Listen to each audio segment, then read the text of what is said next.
June អាដាមប្រាក់សុខុនអាដាមហ៊ីងស៊ូ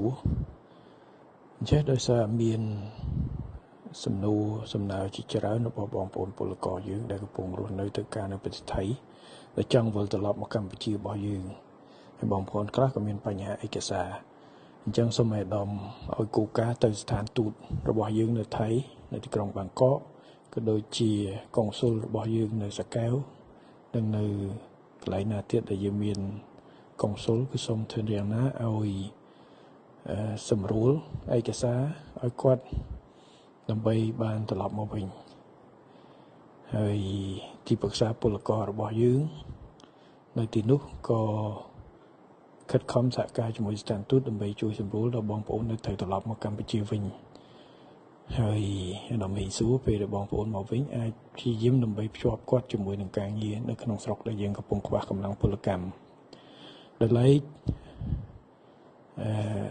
អាដាមពីសន្តិបណ្ឌិតសសុខាក្រសួងមហាផ្ទៃអាដាមសុខវាសនាខាងអន្តរវេសនិងអាដាមលោកជំទាវអភិបាលគណៈបាលរាជធានីខេត្តជាប់ព្រំដែនទាំង7